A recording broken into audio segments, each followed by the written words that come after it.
Anyway, we're gonna launch this in, and it is a 5 versus 5. So once that fires up, go. Good old Kappa. So just going to quickly sort by the usual means of sorting, and you may notice some of the players are all in the same clan. So a bit of a clan match between each other, a couple of randoms thrown in there. But anyway, we have Team 1 at the top up here, Team 2 down the bottom. Let's see how these guys are going to match up. So first off, I'm going to start over the side here.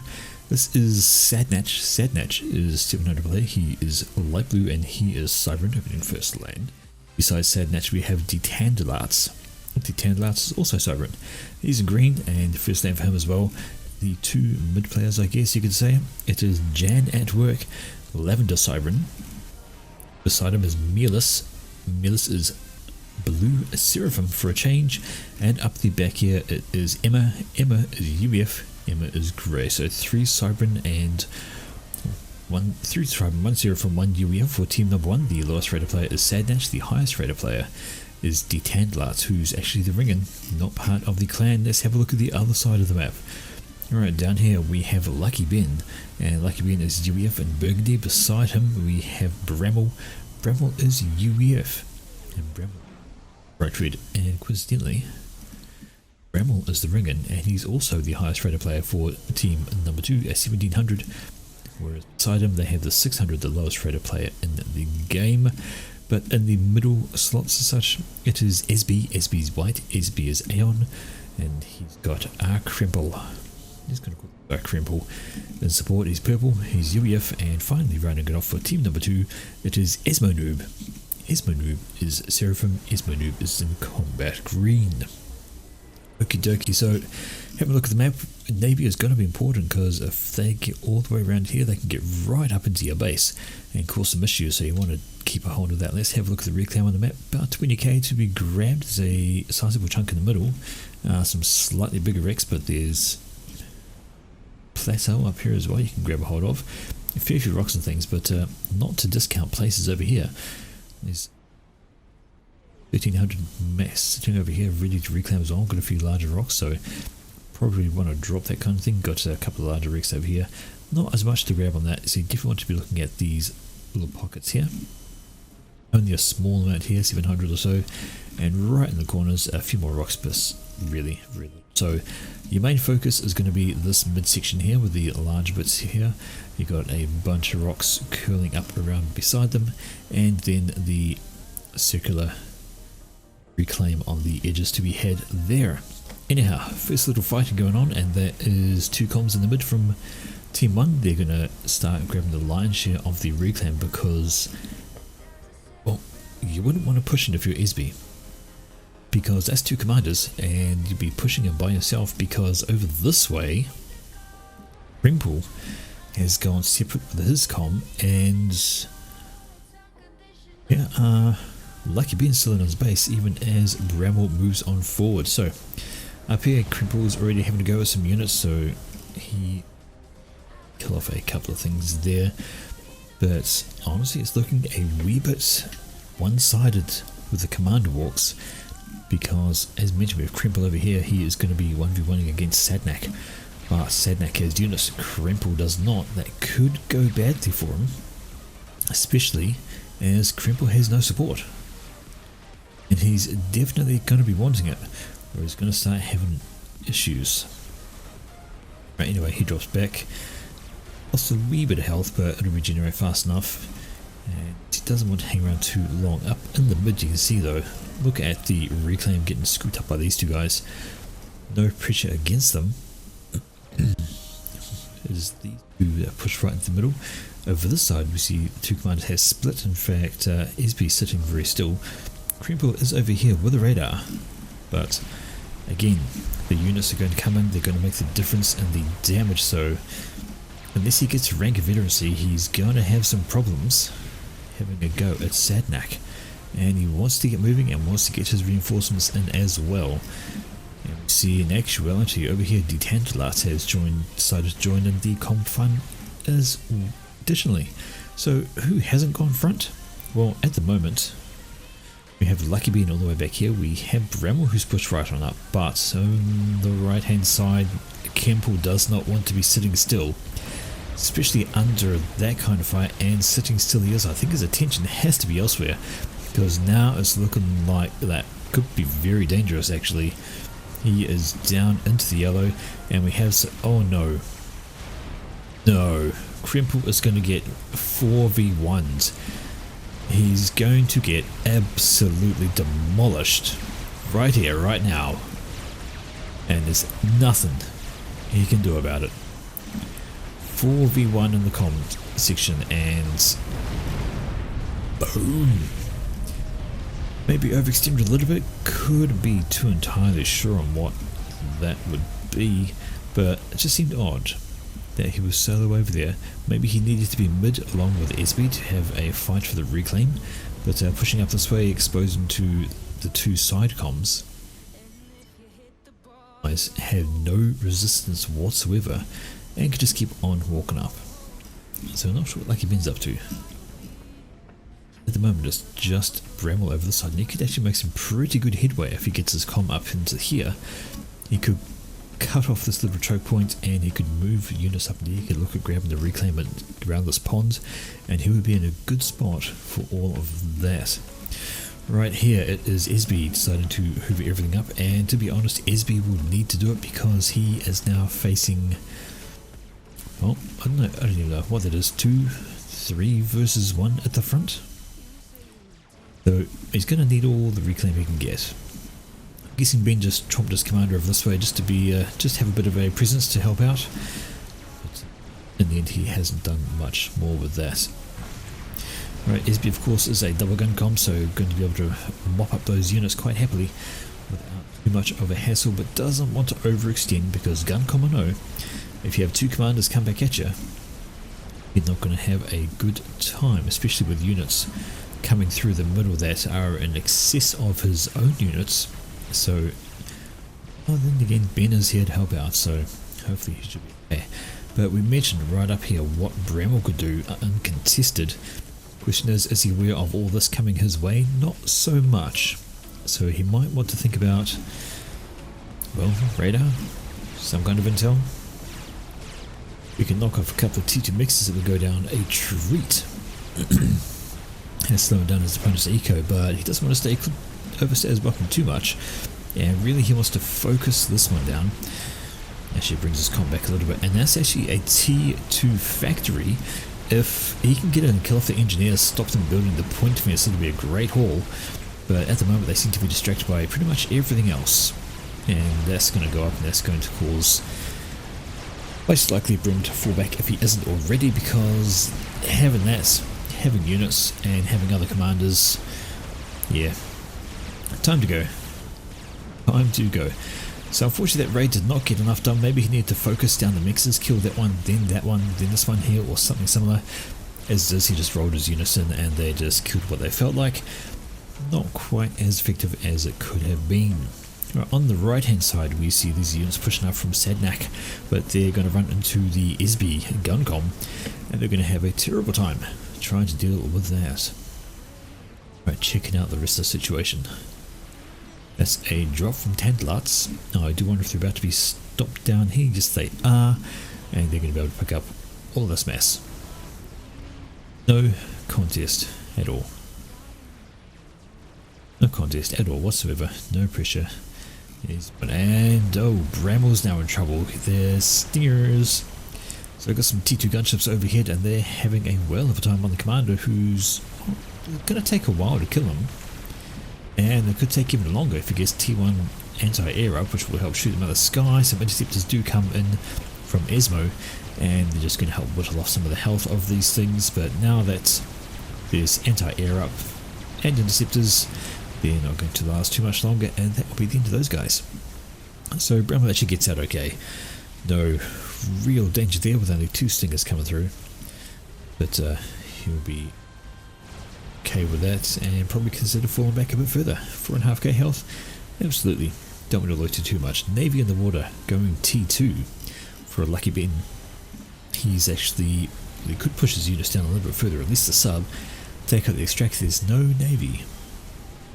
on the other side of the pond for him, so he's got free reign to wander right on up and make a nuisance of himself against his opponents. Alright, checking out the right hand side, however, there's a bunch of hover. So Isby's throwing some units over. Unfortunately, that hover is going to run into some frigates, and they're not going to get a whole lot done. But having said that, they have been doing nasty things down here. Factories are gone, units gone, and now they can actually just wander around and clean up all these engineers. Having said that, the engineers have basically grabbed all the mass from here. So that's gone into the Tantalus coffers, and he'll be a happy man with that. Won't be any issues whatsoever. Navy. Well, we have a frigate down here. It's been killing off engineers, having some fun with that, but it does go down, and we have more Navy coming in there. So I'd say fairly even Navy in the bottom ponds. That side. Right, up here, Jan at work does have T2 on his commander, but if the T2 is distracted by units, that means Isby is going to be able to do nasty things to that Cerberus turret, and when it is T2 com versus a gun com, and you haven't got established defences, you're going to have a bad time. Single producer deciding to have a go at Isby, seeing what it can do. The answer is not much. But that is a sizable force up here from Jan, and he's got some T2 NGs working on a tech launcher. So good old tech launchers, great for doing some literally mixed snipes if you can catch your opponent by surprise, which is very likely they'll be able to, because I don't think they've scouted that at all. You know something's there, but without a scout going directly over, no idea. Guncom, standing on the ghost, ready to shoot at frigates. Don't attack him. Alright, here goes that mid push. That is Jan at work with a whole bunch of T1 coming down the middle. We see on the right, Isby has to fall back. Well, he doesn't have to. I think his Com plus units will be able to sort that out very easily. But here's the commander coming from Tantalus, and he's also got T2 who can start throwing down some Cerberus turrets. Is the train flat? Flat enough. And a couple of T2 units in the mix here actually, so Hoplite, just one T2 unit. I know there's also a stealthing, we've got the Deceiver back there, and we have this tech launcher just building up a few missiles. So what they're doing here is they're building up the missiles in there so they can launch them rapidly, which actually gives them less chance to respond. And I've not seen that graphic before. That's a new one to me. But yeah, if you can load up missiles and fire them all at once, it means you can good chance of killing more, less notice of those missiles coming in. But here we go. Solohoy is going to pick up one of these mixes, the middle one, because hey, why not? And more missiles going out. There we go. Cerberus turrets being spammed up by the Tantalus over here, and that's going to discourage anything else coming out of that factory. Wait, tax, more tax. What are they going for now? I think it's a mobile missile launcher. Actually, yes, it is. They got that, and it has been discovered. Attacks come from somewhere. Now they know where. But Isby has to be careful about pushing. Doesn't really want to go too far forward because they have the units and they have a commander. Should see some T2 engines throwing up volcanoes. There we go. You got one over here, got one going up there, you've got another couple going, and that'll basically deny that attack for the rest of the game for that area, but it could still launch over this way. Could take out that mass extractor, I guess, but the main base back here is protected by a single TND. Maybe wants a second one, maybe doesn't, but anyway. However, our favourite thing to talk about over here at Bash is fuck the ground. We love seeing point defense shooting at the ground. Sweet fuck all done doing so. That was just hilarious. A bit of a standoff in the bottom pond. I would say that Tantalus probably has more units. Maybe. Looking pretty even actually, but if Ismo tries to push that, he's going to run into the units plus factory, and there is a torpedo launcher. It could be enough to make the difference, just that tiny wee bit extra. And seeing here, these units can just bypass those T2PD altogether and just sneak along the edge and don't get shot at all. Checking out up here, well, Bramwell has gotten Tito on his comm and is set up a bit of a defensive position. He's running into the same problems though. Fuck the ground. Nobody likes the ground around here. Not quite flat. Not doing quite as bad. Still plenty of ground damage and fire, but yeah, it could be worse. Alright, up in the naval pond, well, we see that's cruisers out now from Lucky Bin.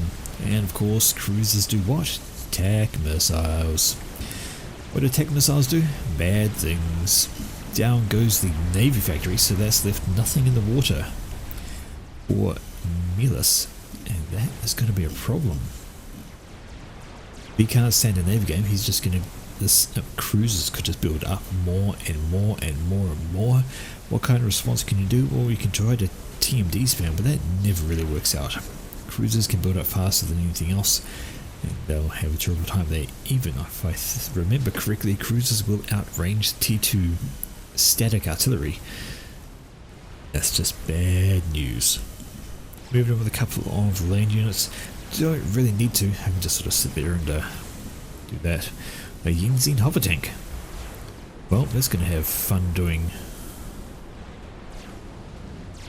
damage to a factory, I guess.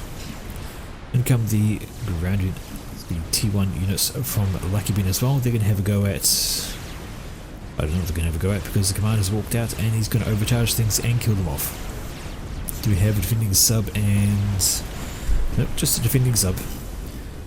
They are down there. Plenty of things on the ground for Bramwell. He's got some hover here as well, which can help out.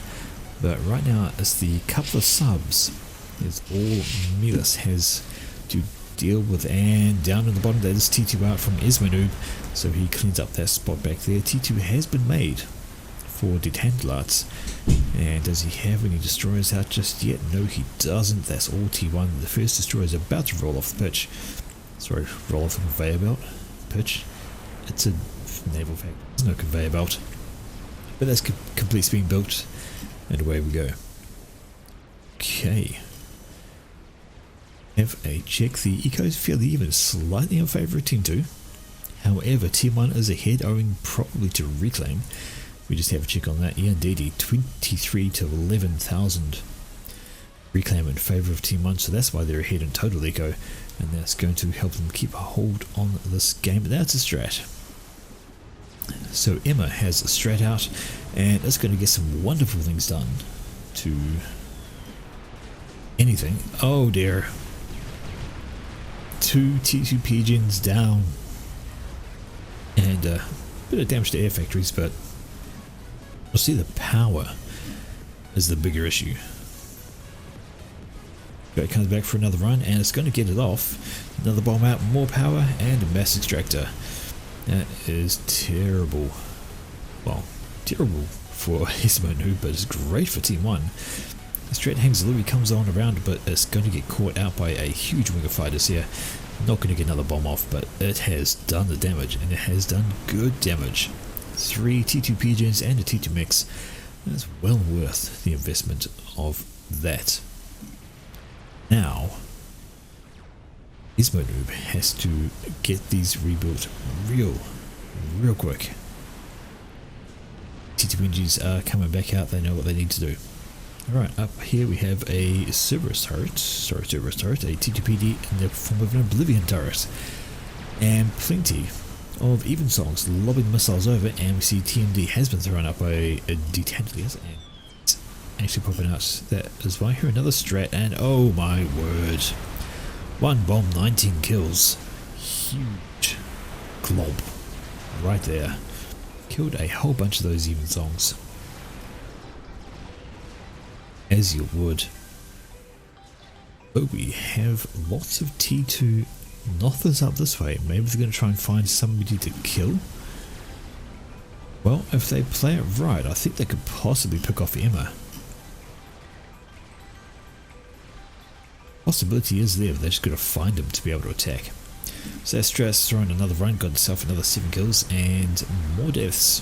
Of course, is helping out as health helping out. It's... oh dear. Oh dear. Oh, a whole bunch of dead engineers, a dead tac missile defense. Oh, it gets caught by... well, I thought it was about to get caught by the interceptors, but they just kept on going. They could have stopped, they could have killed it off, maybe stopped that extra bomb coming out, but it's more devastation. 60 kills on that thing. Wowza. 5,500 mass destroyed.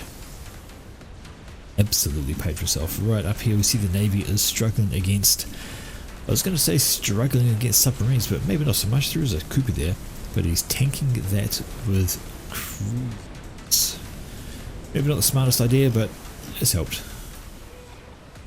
I'll give them life. Right, a push right up the side here from Ismonuk. Wants to find out what he's up against. Well, he's up against a whole lot. And there is 2 destroyers and some torpedo launchers, plus some subs under the water. And he's running out of his own forces pretty darn quickly. Focusing down the wrong things, perhaps. He's only down to 1 destroyer of his own. And there's still 2 in the water from Detandlats, so advantage Detandlats, and that's a whole lot of mass dumped to this doorstep as well. That looks like a drop. Maybe. Maybe not. Alright, how are we doing on those Nothers? Well, 8 Nothers. Don't know if they're enough. Having said that, there's no... oh, there are a bunch of intercepts actually, take that back. They will do well for Nothers, they'll take them out quite happily. But the Navy pressure persists, and the governors keep on launching their missiles.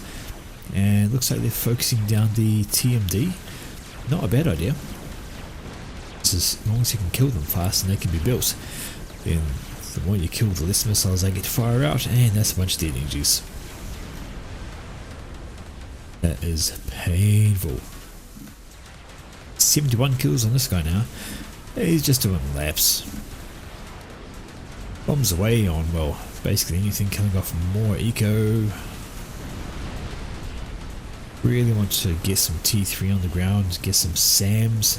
Another bomb out, kills off, well, air factories, which they kinda need. So some great bomber work from Emma. He's definitely got air on his side, and it's proven to be incredibly effective with runs like this. Of course, we know strap bombers are faster than Inti, so it can just keep on flying. 87 kills now. Right, T3 on the ground as well, so that is Jan at work. T3 race, of course. Obsidians are pretty darn sturdy, and they can do some nice alpha damage. So a group of them will do bad things to a brick, but the brick is not alone. They're supported by rhinos, and that's going to be difficult to hold over that side. I'd say Esby needs some help. Running 2 versus 1 on that front. Kinda 3 because the Tandlas in the area as well. And now all these T2 units are free to move on, and he did make a T3 factory. So he was moving to T3. There would have been harbingers coming out of there, but unfortunately not much more. Now they're straight out. Trying to go for the power, but Esby has his power under shield, so that strat's not going to get any traction on there. Still the 89 kills on that front. 12,500 mass kill by that. If it drops his bomb properly, it'll definitely wants to go for the power, but it has to be careful about where it's flying, or it is going to die. Right, up in the pond we see the Inties. That's a poor move, I believe. Others are trying to come in. Looks like they are going for the snipe, and what was that? What? Did they hit each other with the bombs? Like, did they drop the bombs and they all exploded at once? Because that was strange. All...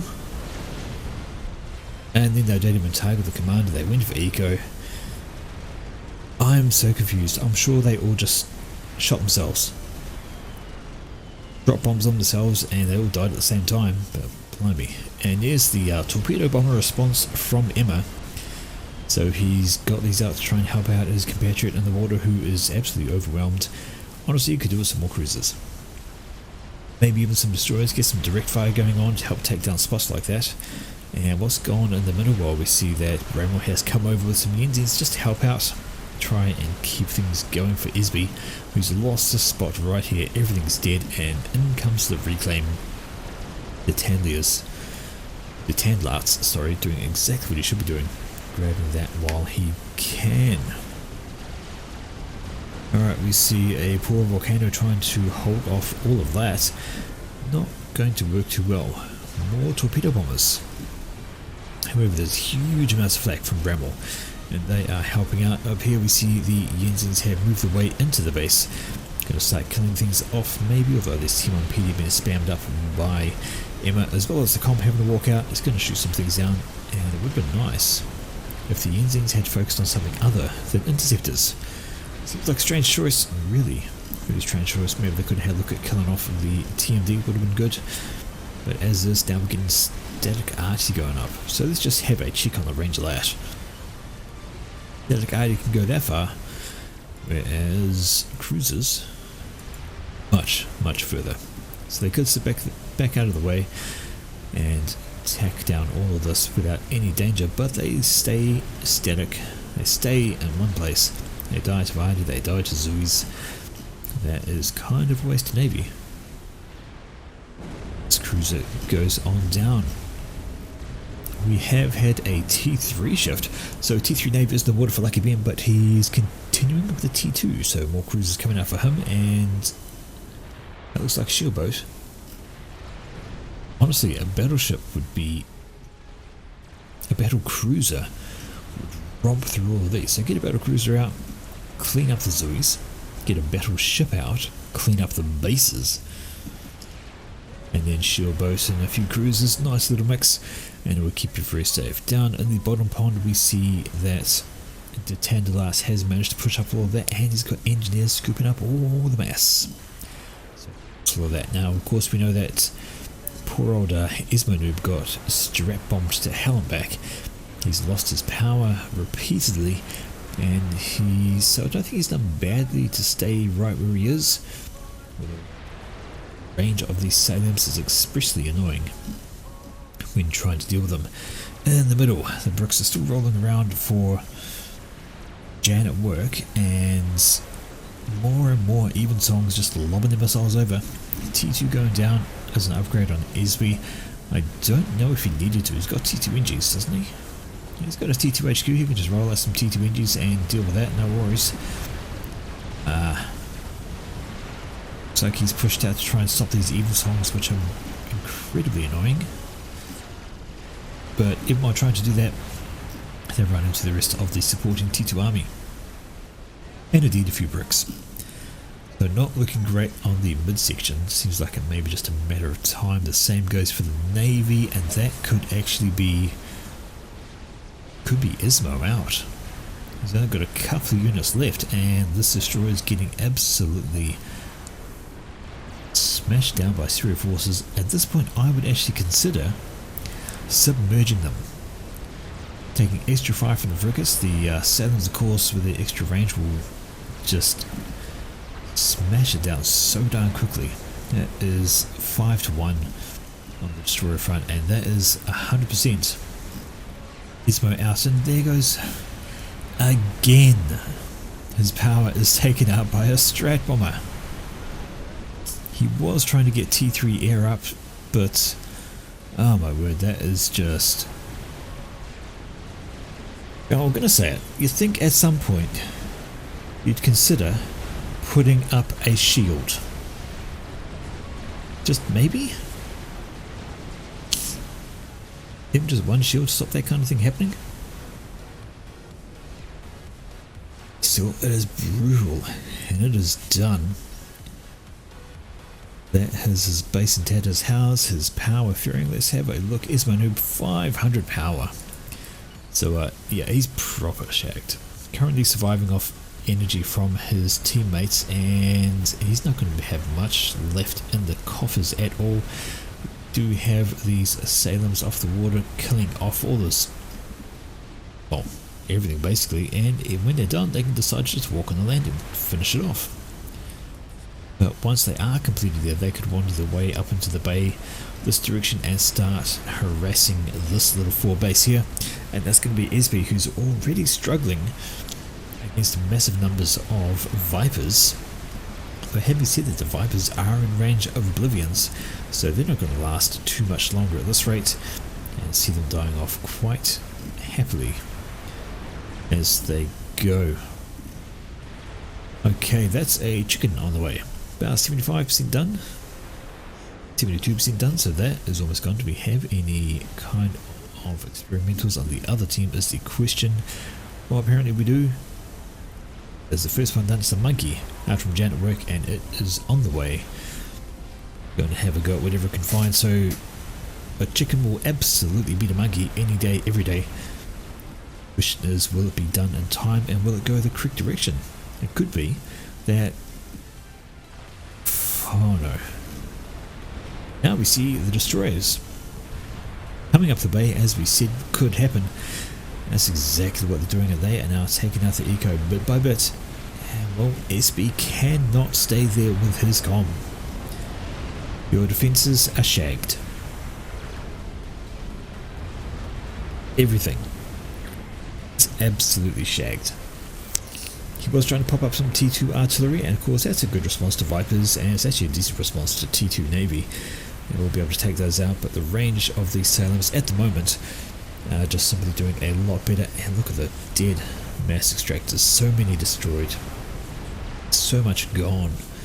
And here comes the monkey, and SB maybe doesn't want to walk in that direction, maybe wants to walk in the other direction, like away from that. There we go. Monkey's coming straight down, or directly down, so they're coming straight into the base. And do they know where SB is? Oh, they're not. They don't. They don't know that that's the commander, so trying to find him. Honestly, if I was them, I'd be surprised if the commander was still there, based on the fact that Navy's off the starboard bow. Monkey is just going to hoover up pretty much everything in the region. It's down to 3,500 health, so it's taken some damage, and it's taken more damage. It's going to get a rank of Veneracy very shortly though, and that'll give some extra health. There we go. And is it going to chase down the comm? No. Going to carry on. Sniper bots out for Bramwell, and okay, the chicken's not actually coming over to help. It is stomping straight up this way. So Bramwell's basically thought, you know what, fuck it. I can leave these guys to their fate, and their fate is their bases are demolished. Nothing left on there. Boy. Janowik is put an experimental. There's another monkey. That's going to have herself a grand old time. Another couple of strats are out from Emma. They're good to go up in the top pond though, getting some good work done here, but just not as quickly as the bottom pond, considering that Navy is all up in their business, and it's not looking great for Team 2. At this point right now, we can see that, well, SB's out of the game. We can see Esmo Noob's out of the game, and the monkey is making a breach through the water, and is going to arrive directly in the base of Bramble. Chicken up here though, and he's had some fun times. Didn't meet the monkey, but as expected, turns the monkey into a pile of wreckage, as a chicken is wont to do. Out come the strats though. The lightning tank supporting the chicken, so they're not going to get as much done as they could have. And the chicken is now ready to waltz on in and obliterate. With that arm cannon, does not want to stand still. Does not want to stand still with that Mizui's. And we'll just carve health off the darn thing. Down to one lightning tank, so I'm guessing some T2 had to go with them. Yes, indeedy, there we go. T2 absolutely had to go with the lightning tanks. Survives though. And here we go. Chicken's still walking around. What's this next target's going to be? Well, just going to go for a walk. Kaliko, I guess. Could take out the Iron Rector, as it does. Strap bomb comes over, and another one, but look at that. So, vet, plenty of health. It's going to run out very shortly, but the question is how much it's going to do. Will it kill off the HQ? The answer is no. No, it won't, but the Ion Storm may do some damage, but even as it does, there's damage being done. The base of Bramble, and monkey see, monkey do. Monkey saw the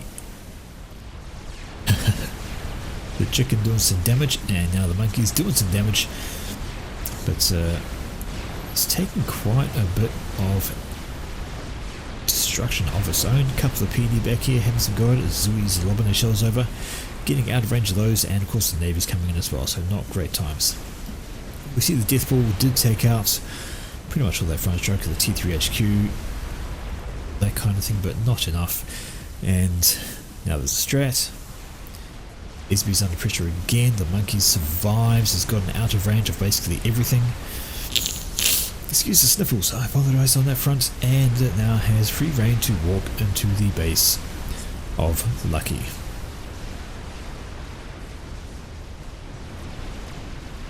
Still no T3 Navy. Don't get me wrong, the T2 was working. Almost. And SB control case. He decides he's had enough, and is maneuver control case. He's out of it as well, joined by Bramble by the look of it. So that's 3 guys, all base deciding, fuck it, this game's over. I mean, it was kind of over maybe about 5-10 minutes ago when this whole side collapsed. Might have been something to do, but not anymore. And all that's left is Lucky, who will probably join them shortly. I mean, come on. You're a soldier for a rubber base, you've got a monkey over there. You are in the water, your HQ is going to go down, you've got no eco anyway to build anything. And there we go. There's a control code there. So this up here wasn't the greatest idea. He'd moved his units within range of T2ID. You see that there? T2ID was reaching out, cutting off boats. They didn't need to be. He could have kept them right back here at the edges and just gradually creeped in and killed them. Instead he moved these units up closer and ID took them out, which I think contributed to being slower to knock off that side. Anyhow, that is how it goes. Very first instance, Crimple over here getting himself caught out and basically killed very, very early in the game, which turned into a defensive thing for SB, who did well to his credit. He managed to hold out there for so very long, right up until the point that well, there was a strat, there were units from Detandalarts, there were units coming in from Sadnak, there were Navy, but yeah, that was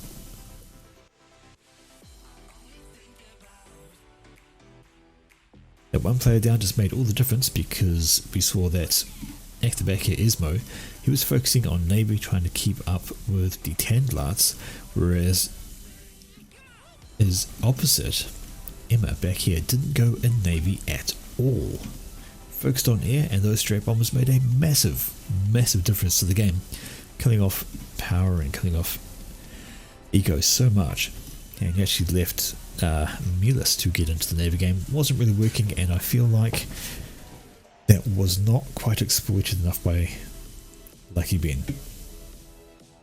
But is what it is, that is the game, and that is a win for team number 1. Solid win, not a single loss.